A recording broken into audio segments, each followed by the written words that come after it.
Hi everyone, this is Ravi Jha. I am a practicing advocate in Allahabad High Court as well as the founder of विधि शास्त्र।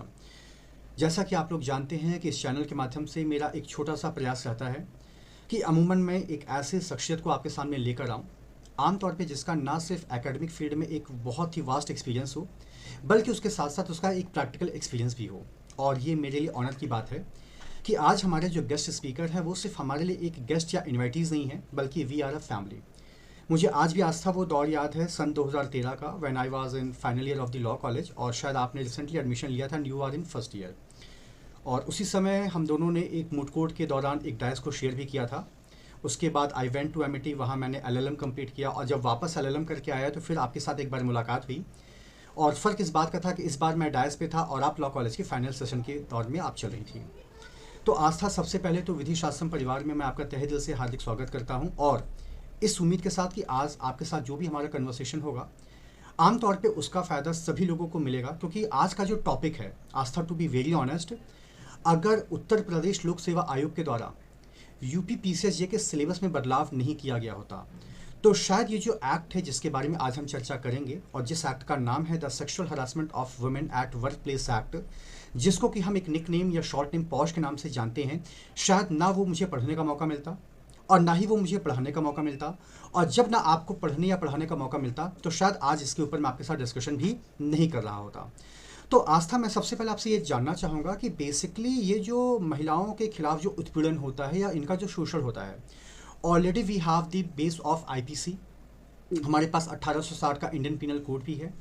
वहाँ पे भी आस्था बहुत सारे ऐसे ऑफेंस है जो अगेंस्ट दी वुमेन हैं। तो आखिर ऐसी क्या वजह रही लेजिस्लेचर को कि उसको मजबूरन इस एक्ट को रिक्रिएट करना पड़ा, या रिक्रिएट करना तो खैर बहुत एक गलत शब्द चला जाएगा, इस एक्ट को लेकर आना पड़ा। तो I just wanted to know कि what is the basis of the formation behind the POSH act, आखिर इसका ऑब्जेक्ट क्या है आस्था? सर, ऑब्जेक्ट से पहले थोड़ा हिस्ट्री देखते हैं। जी। 1992 में इंडिया के पास कोई वर्किंग वुमेन के लिए सेक्सुअल हैरेसमेंट के लिए लॉ नहीं था। एब्सोल्युटली। एक सोशल वर्कर थी भनवरी देवी, उनको राजस्थान गवर्नमेंट ने अपॉइंट किया एज अ साथिन, एंड उनका मेन काम ये था कि आप जाइए और चाइल्ड मैरिजेस जो हो रही हैं उनको रोकिए। ओके।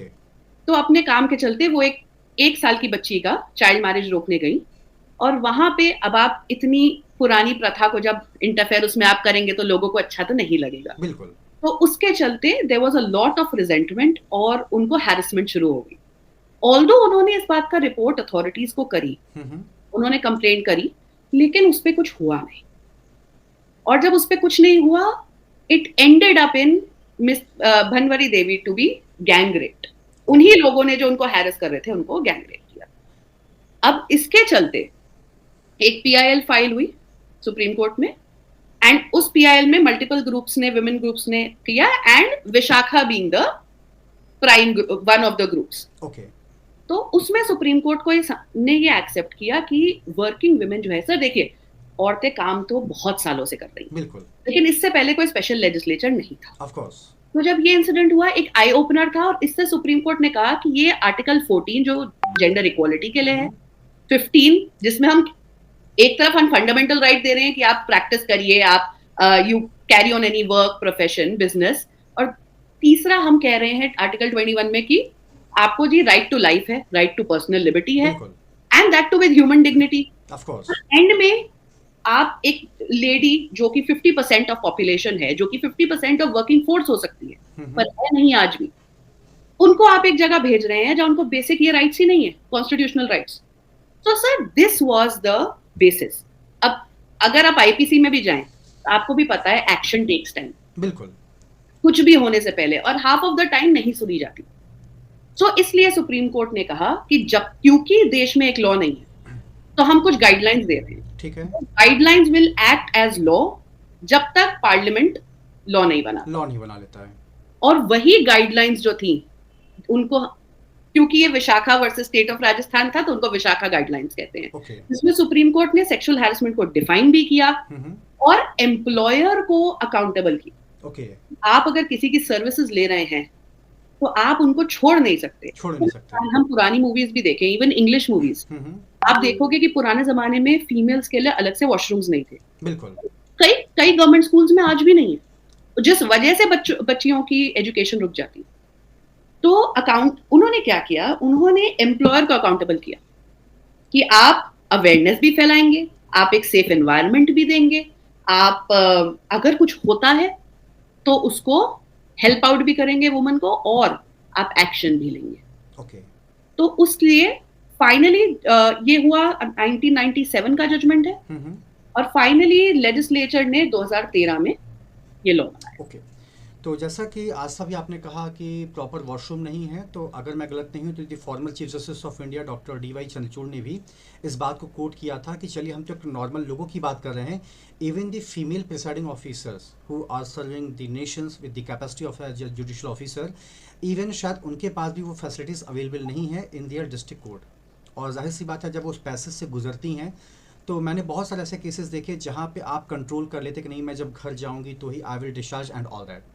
तो अगर हम इस प्रॉपर विशाखा गाइडलाइंस की बात करते हैं, तो आमतौर पे आपके हिसाब से Vishakha it's a kind of NGO जिसने बेसिकली इस केस को आगे बढ़ाया था, और इस केस के माध्यम से सुप्रीम कोर्ट ने एक गाइडलाइंस को इशू किया, जिसके बहुत सारे ग्लिम्स हमें जस्टिस जीएस वर्मा कमेटी के अंदर भी देखने को मिलेंगे, जो बेसिकली आपका 2013 का निर्भया गैंग रेप केस था, ठीक है। तो अगर हम इस विशाखा गाइडलाइंस को ब्रॉडर सेंस में ऑब्जर्व करने की कोशिश करते हैं, तो क्या आप कुछ ऐसी गाइडलाइंस का जिक्र करेंगे जो खास तौर से एक एम्प्लॉयर की रिस्पॉन्सिबिलिटी और उसकी अकाउंटेबिलिटी को ध्यान में रखते हुए बताया गया है कि what is the basic responsibility of the employer?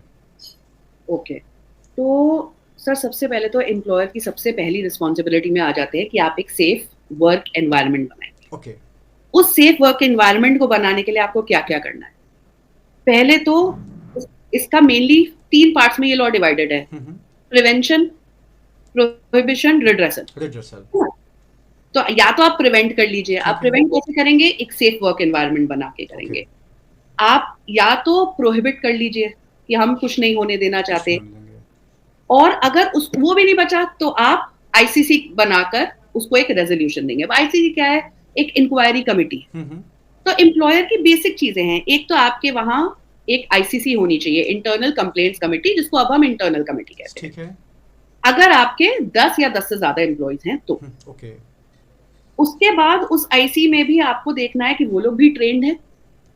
ये नहीं होना चाहिए कि आपने सिर्फ एक नाम की आईसी खड़ी कर दी। बिल्कुल बिल्कुल, या सिर्फ पेपर पे आईसी चल रही है, या सिर्फ पेपर पे आईसी चली जाए, जो आपको पता ही है, हम बहुत जगह देखते हैं कि क्लाइंट्स नाम के ही होते हैं बहुत जगह।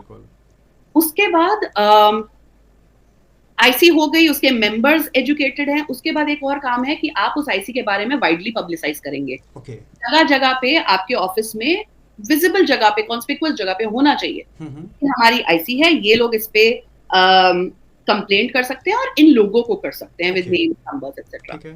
ये सर क्यों इंपॉर्टेंट है? वेरी रिसेंटली मैंने एक स्कूल में देखा, उस स्कूल में जो बोर्ड था उसमें ये था, ये हमारी आईसी कमेटी है, इसमें सारी जो टीचर्स हैं जो भी फेस करती हैं सेक्सुअल हैरेसमेंट, वो यहाँ कंप्लेन कर सकती हैं। अब ये आपको लेट्स अंडरस्टैंड ये कितना गलत है। क्या सिर्फ टीचर्स सेक्सुअल हैरेसमेंट फेस करती हैं स्कूल में? नहीं करती। सेक्सुअल हैरेसमेंट कोई भी औरत फेस कर सकती है, any woman of any as. तो स्टूडेंट्स भी तो इंक्लूड हो गए, जो अदर वर्कर्स हैं स्कूल में वो भी तो इंक्लूड हो गए, स्कूल में कोई विजिटर आ गया वो भी तो इंक्लूड हो गया। तो तीसरा एक और जो फर्ज है एम्प्लॉयर्स का, वो ये है कि आप लॉ के बारे में भी बताओ। क्योंकि बहुत बार जब मैं किसी से बात करती हूँ तो जैसे ही मैं बोलती हूँ कि सिर्फ एम्प्लॉयज नहीं और लोग कहते हैं ये तो हमें पता ही नहीं था। सर अराउंड 20-25% को तो यही नहीं पता पॉश एग्जिस्ट करता है। Exactly. उसके बाद लोगों को ये नहीं पता हमारे ऑफिस में कोई कमिटी है। उसके बाद लोगों को ये नहीं पता कि उसमें सिर्फ एम्प्लॉयज नहीं और लोग भी अप्लाई कर सकते, और लोग भी कंप्लेंट कर सकते। सो नेक्स्ट थिंग इज कि आप वाइडली पब्लिसाइज करो कि ये है, इस लॉ को आप यूज कर सकते हो, और आपको कोई भी प्रॉब्लम हो आप हमारे पास आओ। आस्था भी आपने यहाँ पे एक वर्ड का जिक्र बार बार किया है, that is called sexual harassment, यानी कि लैंगिक या यौन उत्पीड़न। तो via your medium I just wanted to know कि बेसिकली जो आपका सेक्सुअल हरासमेंट होता है इसके दायरे क्या हैं या किसके परव्यू में ये फॉल करता है? क्योंकि जब हम सेक्सुअल हरासमेंट की परिभाषा को देखते हैं तो कहीं ना कहीं आईपीसी के अंदर जो आपका 375 है या बहुत सारे ऑफेंसेस हैं, उसका ग्लिम्स आपको इस सेक्सुअल हरासमेंट के अंदर भी देखने को मिलता है। लाइक आपका स्टॉकिंग हो गया, वर्जिज्म हो गया, पीछा करना हो गया, फिर जो रेप के रिलेटेड जो ऑफेंसेस है वो हो गए। तो बेसिकली सेक्सुअल हरासमेंट को अगर डिफाइन करना हो तो आप इसको कैसे डिफाइन करेंगी? सर एक तो बड़ा ही ऑब्वियस आंसर है इसका, और यही विशाखा गाइडलाइंस में भी था, यही लॉ में भी है। ओके और ये कहता है any unwelcome okay unwelcome act और बिहेवियर।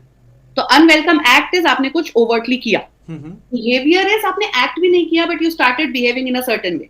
ओके ठीक है, अब वो क्या क्या हो सकता है, उसमें फिजिकल कांटेक्ट हो सकता है, डिमांड फॉर सेक्सुअल फेवर्स हो सकते हैं, शोइंग किसी को पोर्नोग्राफी दिखाना हो जी। सकता है, सेक्सुअली कलर्ड रिमार्क्स देना हो सकता है, किसी की अपीयरेंस पे रिमार्क करना हो सकता है, किसी को अनवेलकम फील कराना, मतलब सर सिंपल करते हैं, the key term is unwelcome. Okay if the girl is okay with it, तो वो हग हो, वो कोई भी रिलेशनशिप हो, कोई प्रॉब्लम नहीं है। Okay but if she is not welcome and आप रिपीटेडली फिर भी कर रहे हो, that is harassment.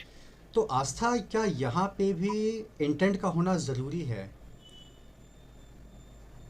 Sir intent, there are also chances जहां बिना इंटेंट के भी द गर्ल इज अनकंफर्टेबल, आप you need to stop them, of course, right. मैं वही आपसे जानना चाहता हाँ, हूँ।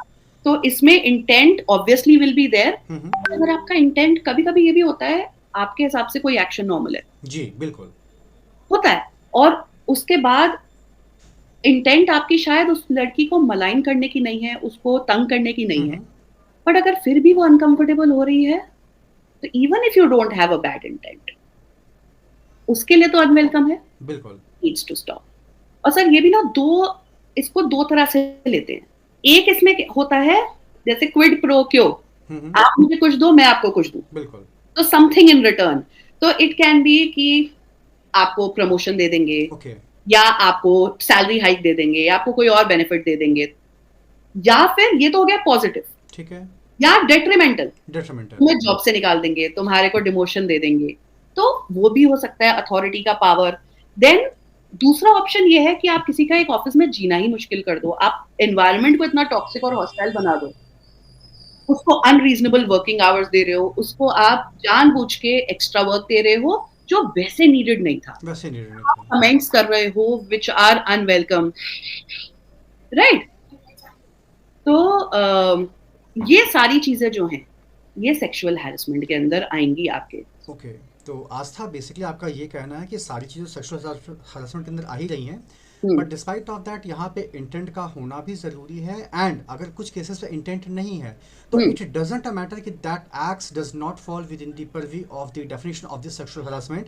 Despite of that it would be considered as a लैंगिक उत्पीड़न और द यौन उत्पीड़न।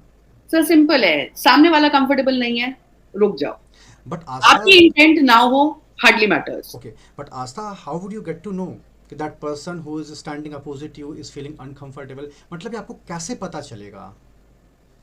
सर ये डिफिकल्ट टू आंसर क्वेश्चन हर एक के लिए है। मुझे भी बहुत बार आजकल तो एक तरह से ना मजाक बना दिया है कुछ लोगों ने कि भाई दूर रहो, क्या पता कब मुझ पे केस डाल दें। हाँ, एग्जैक्टली। है ना सर? बट सर ये हम एज ह्यूमंस जानते हैं कि कब कोई हमारी बात से चिढ़ रहा है, चाहे कोई हम किसी को उसके कॉम्प्लेक्शन पे, उसके बॉडी फीचर्स पे किसी भी तरह से तंग करे, हमें भी पता होता है कि हम रेसिस्ट कमेंट्स मार रहे हैं, हम सेक्सिस्ट कमेंट्स कर रहे हैं, हम क्योंकि कोई चीजें jokes acceptable to some society में, जरूरी नहीं है कि वो सबको एक्सेप्टेबल हो। तो ये हमारी भी एक बेसिक अंडरस्टैंडिंग होती है। एंड अगर आपको फिर भी लगता है कि जो आपने किया वो गलत नहीं है, सामने वाला आप पे गलत एलिगेशन कर रहा है, तो आप अपनी तरफ से एविडेंसेस दे ही सकते हो। ओके, तो आस्था, यहाँ पे आपने एक वर्ड का जिक्र और किया, that is called internal complaint committee. जी, इन शॉर्ट हम लोग इसको आईसी के नाम से भी जानते हैं। तो आपको क्या लगता है कि वर्तमान जो भी आपका दौर चल रहा है, क्या आईसी सिर्फ पॉश के एक्ट तक ही सीमित है, या वाकई में इसका इम्प्लीमेंटेशन आपको देखने को मिलता है? क्योंकि जब मैं आसपास के इंस्टीट्यूट में जाता हूँ, स्कूल्स में जाता हूँ, कॉलेजेस में जाता हूँ, या ऑर्गेनाइजेशंस में जाता हूँ, तो आज तक रियली यू विल सरप्राइज कि वहाँ पे आज तक मैंने कोई भी ऐसा बैनर, कोई भी ऐसा पोस्टर नहीं देखा दीवारों पे या किसी भी ऐसे प्लेस पे, जबकि पॉश एक्ट में साफ तौर पे कहा गया है कि आप इससे रिलेटेड जो भी पोस्टर्स हैं, जो भी आपके पम्पलेट्स हैं, जो भी आपके एडवर्टीजमेंट है, उसको आपको पब्लिश करना है ताकि लोगों को बताया जा सके।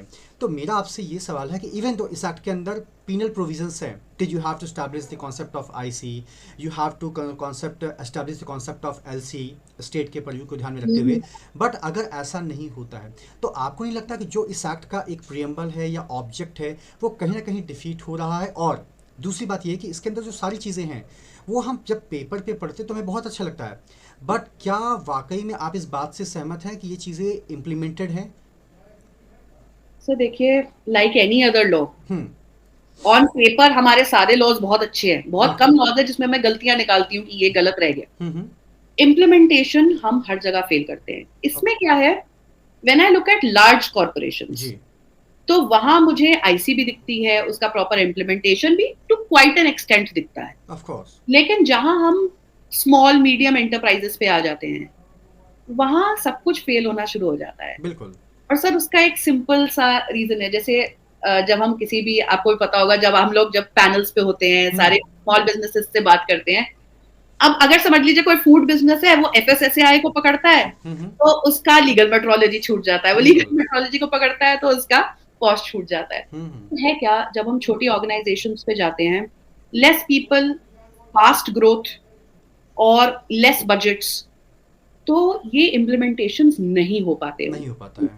बिकॉज बात तो यही है ना कि आप पहले तो एक कमेटी लाओ, फिर उसमें अपने जो एम्प्लॉयज दूसरा काम कर सकते हैं उन एम्प्लॉयज से आप कमेटी बनवाओ, फिर वहां इन्वेस्टिगेशंस करवाओ। And sir when we look at even smaller companies, तो बहुत बार 10 से कम ही होते हैं। बिल्कुल। जहां 10 से जस्ट छूड़े होते हैं, वो कुछ एम्प्लॉयज को दिखाते हैं, नहीं दिखाते। हमारे कितने लॉयर्स के ऑफिसेज में आईसी है सर? हमारे यहाँ अगर आप देखो, लॉयर्स एक ऐसी फील्ड है, कहीं ना कहीं एम्प्लॉयमेंट कॉन्ट्रैक्ट्स तो होते नहीं हमारे। बिल्कुल। तो समवेयर हम सबसे पहले नहीं फॉलो करते। बट हाँ, मुझे भी बहुत बार लगता है कि ये फॉलो नहीं हो रहा। समटाइम्स मैं भी पॉश पे शायद बात भी इसलिए कभी कभी नहीं करती कि क्या बोलूं, आप फॉलो ही नहीं करना चाहते, आप जब होगा ही नहीं कुछ। जैसे हमने भी देखा था सर, जब रेसलर्स का, फीमेल रेसलर्स का इशू हुआ था। अब अगर आप एक जो उस अथॉरिटी को हेड कर रहा है, आप उसके अगेंस्ट जाओगे, आप समझ लीजिए आप एक छोटी कंपनी में हो, आप अपने एम्प्लॉयर के अगेंस्ट कंप्लेंट करना चाहते हो, then where do you go? On paper हम कह सकते हैं कि आप अपना लोकल कमिटी जो में डिस्ट्रिक्ट में होती है वहां चले जाइए, but then the moment you go against your employer, you also know कि जॉब पे सीधी तरह से नहीं तो उल्टी तरह से तो आप पे पड़ेगी, तो आएगा ही आएगा, वो आएगा ही आएगा। देन बहुत बार ये हो जाता है, चुप हो जाते हैं कि फ्यूचर एम्प्लॉयमेंट का क्या होगा। लोग, देयर वाज अ लॉयर जो एक कंपनी के पैनल पे थी, एंड उन्होंने मुझे, she only withdrew her complaint, simple reason वो कहती हैं कि मुझे आगे पैनल्स नहीं मिलेंगे। तो ये तो होगा सर, इम्प्लीमेंटेशन वीक है। और इम्प्लीमेंटेशन वीक शायद इसलिए है क्योंकि अभी तक जो हमने बना तो दिया, हमने ये भी बना दिया कि आप ऑडिट करिए, ऑडिट में आप नहीं करोगे तो हम आप पे पेनल्टी लगाएंगे, लेकिन आप उस ऑडिट को मैनेज ही अभी कोई नहीं कर रहा। मैनेज ही कोई नहीं कर रहा है। थोड़ा बहुत हो रहा है, but they are not adequately staffed, they are not adequate audits. बड़ी कंपनी कर रही है, लेकिन, और सर ये हमें भी पता है, हर किसी को पता है, कंपनी कभी भी कुछ ऐसा नहीं करती जिसमें उसका फायदा ना हो। बिल्कुल। They are very rare companies जो कहती हैं हम सोशली कुछ करेंगे। सीएसआर भी इसीलिए करते हैं लोग क्योंकि वो मैंडेटरी है, वो करना है, टैक्स जो भी है। जैसे लॉ कहता है विमेन के लिए। एक बार I was talking to somebody who was in Google, तो शी सेड कि लॉ, ये शी आस्क्ड मी कि क्या विमेन के लिए है, क्या जेंडर न्यूट्रल? तो I very point blankly told her, मैंने कहा देखो, लॉ कहता है सिर्फ विमेन के लिए, आप, लेकिन आपको कोई रोक नहीं रहा। आप कंपनी चाहे तो अपनी पॉलिसीज को जेंडर न्यूट्रल कर सकती है, लेकिन अगर किसी कंपनी को प्रॉफिट नहीं हो रहा किसी चीज से, तो क्या वो एक एक्स्ट्रा कॉस्ट इनकर करेगी? ऑफ कोर्स नहीं करेगी। तो somewhere in paper it is very good, on ground level sir अभी बहुत दूर है, दिल्ली बहुत दूर है अभी। ठीक है। तो आस्था, अगर हम पॉश एक्ट की बात करते हैं तो आमतौर पे इसके अंदर जो अग्रीव्ड वुमेन है, जिसको आमतौर पे हम विक्टिम भी बोलते हैं या पीड़ित महिला भी बोलते हैं, तो अगर उसको आईसी के सामने अगर कोई कंप्लेंट करनी हो तो बेसिक उसका प्रोसेस क्या होता है, और क्या ऐसा हो सकता है कि with the passage of time she can withdraw her complaint? क्योंकि कई बार ऐसा हमें देखने को मिलता है कि शायद कंप्लेंट को विड्रॉ किया गया है या बहुत सारी ऐसी चीज़ें होती हैं। So पहले तो विड्रॉल वाले को आउट ऑफ वे वो करते हैं। हम्म, नॉर्मल देखिए, हमारे कहीं भी आप ले लो, क्रिमिनल लॉ में ले लो, आप कंप्लेंट करते हैं, आपके ऊपर होता है आप विड्रॉ करना चाहें कि ना करना चाहें। बिल्कुल। लेकिन इन सर्टेन केसेस कोर्ट भी आपको कॉशिंग नहीं कराने देती, ऑफ कोर्ट भी कोर्स। आपको विड्रॉल नहीं करने देती। तो सिमिलरली सर, अगर आपने कंप्लेंट करी, अगर इंक्वायरी में चली गई, इंक्वायरी शुरू हो गई, उसके बाद you might not be able to withdraw it। Withdraw. तो उसके कुछ रीजंस हैं। पहला तो जो प्रैक्टिकल लेवल पे बहुत देखा गया है वो ये है कि बहुत बार लोग डर के मारे, थ्रेटन होके, या उनको बोल दिया जाता है आवाज नीचे कर लो, हाँ मत रिस्क लो, बिल्कुल। उन वजहों से विड्रॉ करते हैं। देयर हैव बीन टाइम्स जब पॉश कमिटीज ने नहीं विड्रॉ करने दिया, दे कंटिन्यूड, एंड बाद में पता चला कि वो सिर्फ एक लेडी के साथ नहीं हुआ था, वो मल्टीपल लेडी के साथ सेम पर्सन ने किया था। ये रियल केस है, ठीक है।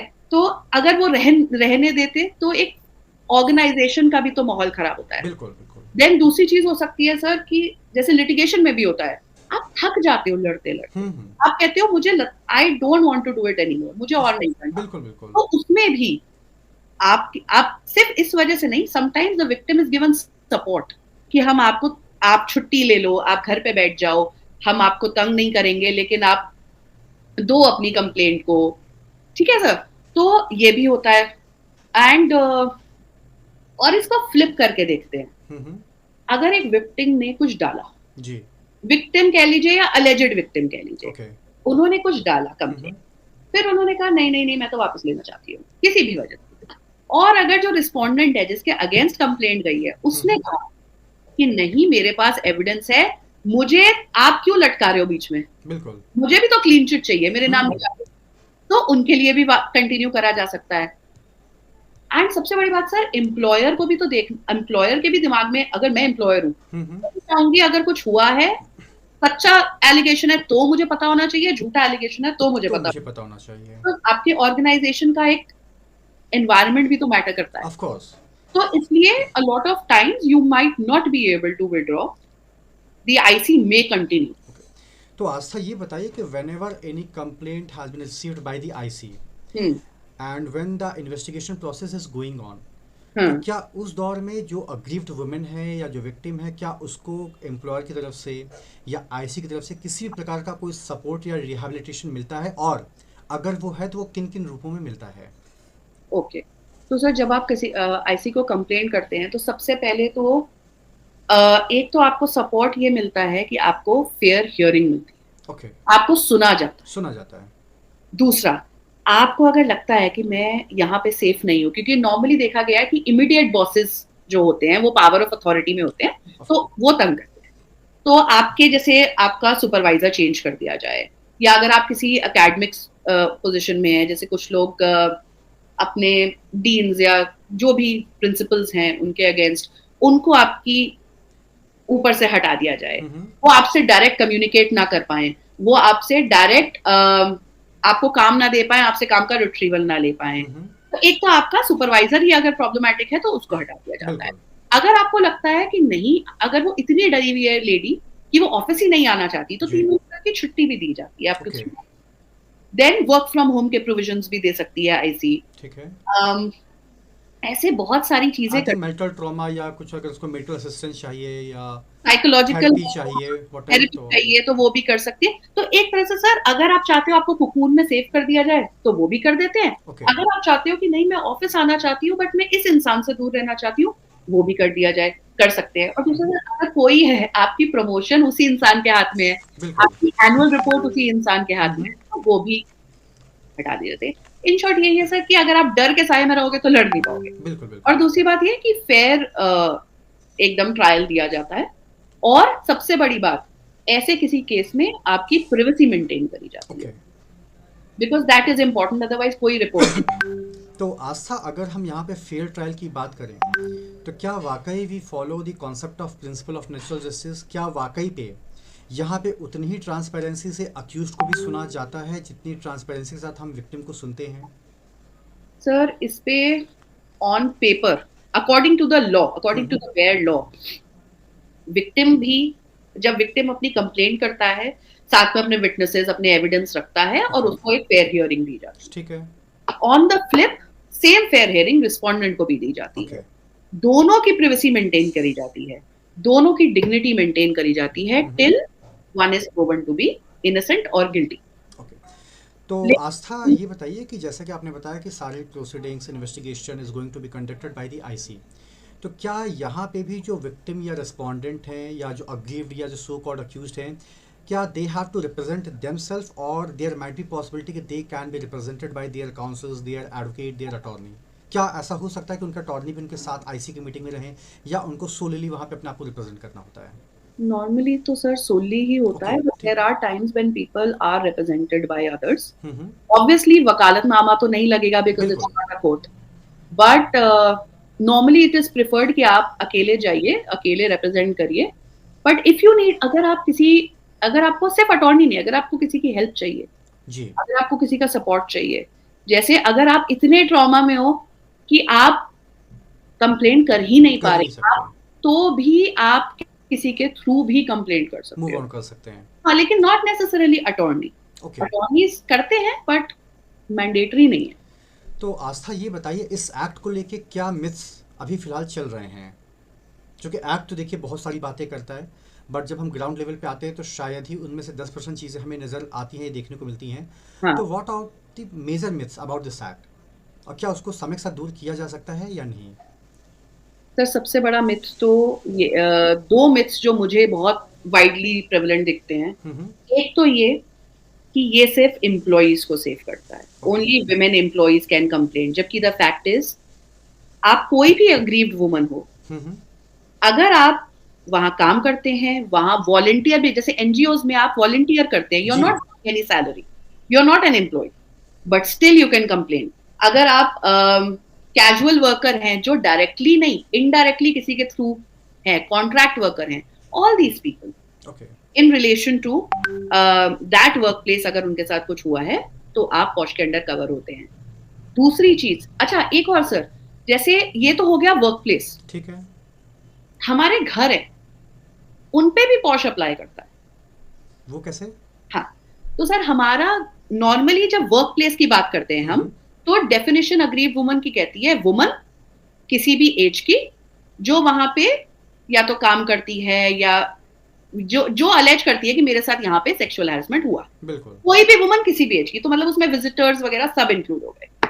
लेकिन जब हम हाउस की बात करते हैं, ड्वेलिंग हाउस की बात करते हैं, उस केस में भी अग्रीव्ड वुमन की एक डेफिनेशन दी गई है जिसमें है वुमन एनी एज, लेकिन सिर्फ जो वहां की एम्प्लॉय है, वहां पे लिमिट कर दिया गया।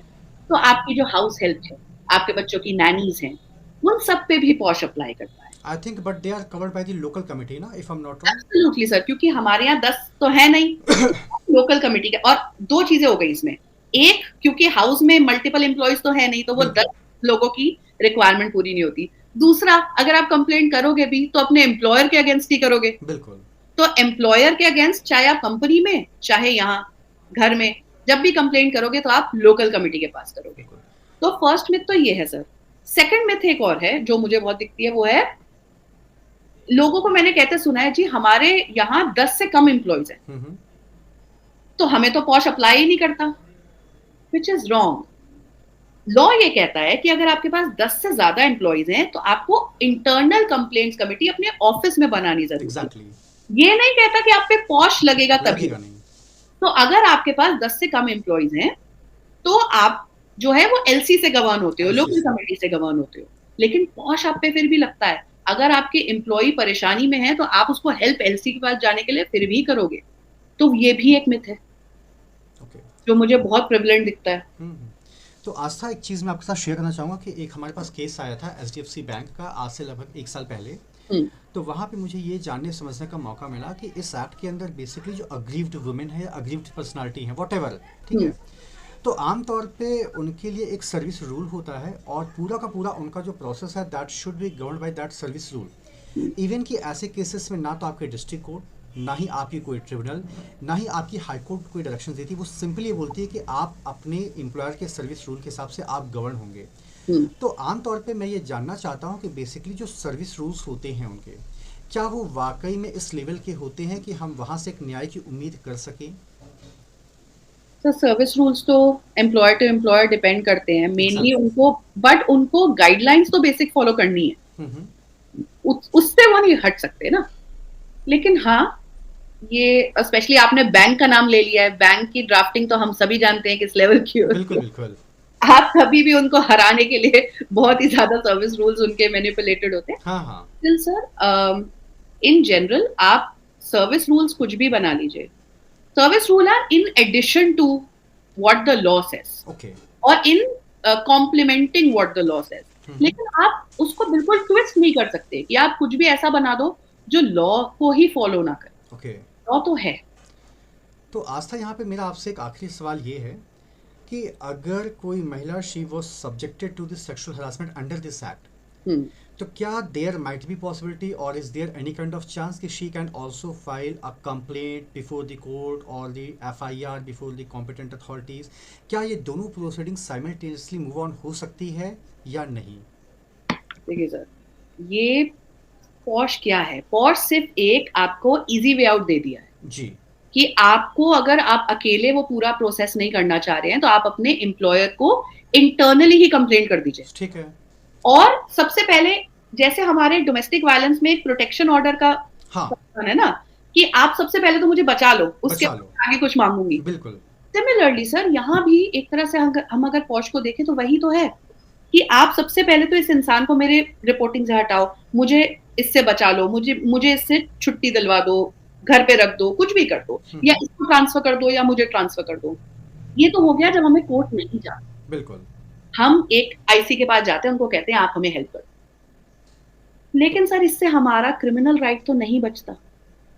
क्रिमिनल राइट तो हमारा आज भी है, जैसे आप ही ने कहा, voyeurism is also in some form sexual harassment. Of course. Every form sexual harassment.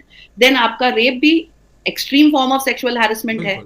Eve teasing, outraging the modesty of women. ये सारे क्रिमिनल ऑफेंसेस तो हैं, कोई और सप्लीमेंट्री लॉ ऐसा रोक नहीं सकता। है। तो आपके पास दो ऑप्शंस है, या तो आप आईसी के पास जाइए, फाइनली अगर आईसी होल्ड करता है कि कुछ हुआ है which is a criminal offence, तो उसका भी तो काम यही है कि वो आपको पुलिस के पास डायरेक्ट करेगा और ठीक से आपको हेल्प करके लेके जाएगा। ऑन द कॉन्ट्री, अगर आपको लगता है नहीं यहाँ मुझे हेल्प नहीं मिल रही, तो आप डायरेक्टली भी पुलिस के पास जा सकते हो, और आप ये दोनों चीजें भी अवेल कर सकते हो। अब ये तो हम नहीं वेट कर सकते कि आज से जब तक ये इंसान 4 साल 5 साल 10 साल बाद तक जेल नहीं जाएगा तब तक ये मेरा बॉस रहेगा। बिल्कुल। तो हम ये दोनों रेमेडीज भी ले सकते हैं। एक केस में there was a government employee, तो उनके केस में क्या था, she was just second in command.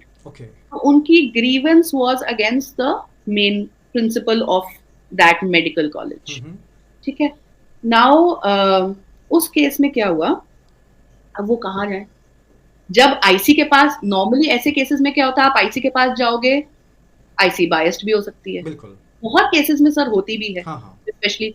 और अगर आप कहीं और जाओगे तो प्रॉब्लम है। देन तो आप जैसे वो she went to the police also, then she went to national commission for women also, then because उनके service rules, she consulted those service rules and accordingly, तो वो भी कर सकते हैं। तो yes, you can take both these remedies simultaneously. इसमें sir अगर हम थोड़ा सा इसको चेंज करते क्वेश्चन, अगर हम कहें सेक्सुअल हैरेसमेंट प्रॉपरली पॉक्सो में भी डिफाइंड है। हाँ, बिल्कुल। Protection of children from sexual harassment की पूरी डेफिनेशन है। द ओनली डिफरेंस इज कि पॉक्सो सिर्फ छोटे बच्चों पे अप्लाई करता है, who is below the age of 18 years. 18 years। और यहाँ क्या है, एनी एज। जैसे मैंने आपको स्कूल का एग्जांपल दिया, तो वहां आप समझो अगर एक बच्चा है, उसके साथ कुछ हुआ है, तो वो चाहे तो इंटरनल कमेटी को कंप्लेंट कर सकता है, बट वो पॉक्सो में भी जा सकता है, ऑफ कोर्स। और अगर उसके साथ कुछ और हुआ है वो आईपीसी में भी जा सकता है। तो ये मल्टीपल रेमेडीज है sir. That means it is the aggrieved women who will have to decide कि बेसिकली वो कौन सी रेमेडी को अवेल करना चाहती है। वो चाहे तो एक से ज्यादा रेमेडीज के पास भी वो जा सकती है। राइट, इसमें भी सर ऑप्शन है इनके पास। आप चाहो तो आईसी के पास जाके ये बोलो इसको सजा दो, आप चाहो तो एक इनफॉर्मल रेजोल्यूशन भी ट्राई कर लो कि आप हमारी कंसिलिएशन करा दो, Okay. इनको बोलो ये ना करें, इनको बोलो मुझे तंग ना करें, और जैसे मीडिएशन होता है, सेटलमेंट जी। होता है वैसे। But sir the only difference is mediation जब हम कोर्ट से करते हैं तो बहुत बार बात पैसों पे अटकती है। Exactly. आप इनको इतने पैसे दे दो। ये लॉ क्लियरली कहता है कि अगर सेटलमेंट होगी तो मॉनिटरी नहीं होगी। मॉनिटरी नहीं होगी। आप ये नहीं कर सकते किसी पे इल्जाम लगाओ फिर पैसे लो और केस। पैसे लो। तो वो कह रहे हैं कि आप बात जो करोगे, आपको अपोलोजाइज कराना अपोलोजाइज कराओ, आपको उनकी ट्रांसफर करानी है, जो भी उनसे आप, जो उनके अग्रीमेंट से आप कर सको, पैसे नहीं लोगे। पैसे नहीं लोगे, ऑन पेपर तो नहीं होगा। ल्यूक्रेटिव ना सर। बिल्कुल बिल्कुल। तो हाँ जी जी, तो thank you so much Aastha for sharing such a wonderful thoughts, क्योंकि बेसिकली इस एक्ट को मैंने भी पढ़ा है और काफ़ी समय से मैं देख भी रहा हूँ। बट जिस तरीके से आपने एक एक चीज़ों को मैन्युटली बताया, that is a practical implications, जो आम तौर पे कहीं ना कहीं हमें ना तो सोशल मीडिया में या सोशल लाइफ में देखने को मिलती है। और जिस आईसी की बात आज हम लोगों ने की है, और अगर हम अपने आसपास 10 किलोमीटर के रेंज में नज़र उठा के देखें तो शायद ही कहीं हमें कोई आईसी देखने को मिले, और अगर होगी भी तो शायद वो ऑन पेपर ही होगी, और उसके पास क्या रिपोर्ट है नहीं है ये तो भगवान ही जानता है। ये बात अलग है कि जो प्रावधान दिए गए उसमें तो इस बात का भी जिक्र है कि चाहे वो आपकी आईसी हो या वो आपकी एलसी हो, उनको अपनी एक एनुअल रिपोर्ट गवर्नमेंट को भेजनी है, फिर गवर्नमेंट उसको देखेगी, फिर उसके हिसाब से डिसाइड करेगी। एंड आई विश कि जो भी इस एक्ट का ऑब्जेक्ट है या इसका प्रियम्बल है या जिस उद्देश्य से इस एक्ट को बनाया गया है, वो उद्देश्य ज़रूर हमारा अचीव हो। जी बिल्कुल सर। तो thank you so much Aastha, thank you so much for such a valuable time, and I wish कि हमारी और आपकी मुलाकात एक बार फिर से किसी और मुद्दे पे जल्दी होगी। Thank you so much. Thank you so much for having me. Thank you so much. तो ठीक है आस्था, ये तो हो गया। हो गया? हाँ हाँ, चलो, तो ठीक था, बहुत अच्छा था, बहुत अच्छा था आस्था। तो थोड़ा छोटा हो गया ना शायद, हमने कुछ पॉइंट